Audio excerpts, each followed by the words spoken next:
We'll probably never see that footage ever again, aired by anybody on an official capacity. If you think about it, that camera operator, he either did us a solid, knowing what he was doing and stalling as long as he could, or he was confused that he was being given orders that everyone was being shuffled out, but then he's looking at in front of him and he's like, we're still doing business. Like, the fuck's everyone doing? One could argue in either direction, that he did this willfully and knowingly, or it was a mistake that he was being given conflicted information.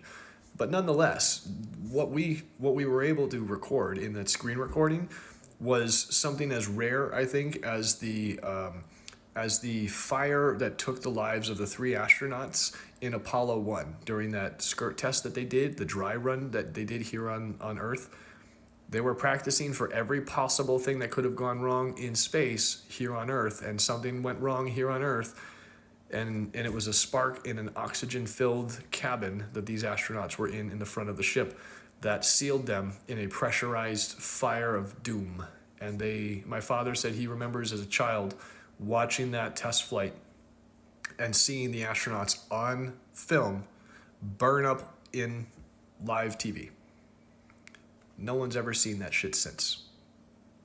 And so I think we got lucky, and because I was screen recording that bit, I'm always curious when they do a live anything, because we have these devices that can screen record it. I always try to capture it, because when people say cut, or when they say we're done here, or thank you folks, or whatever, I'm always curious as to what they're like off camera for the last few seconds that they think the cameras are cut, what they say and how they act.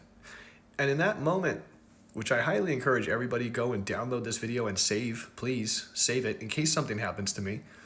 But in that moment, Donald Trump showed everybody he is not give a shit about Martin Luther King.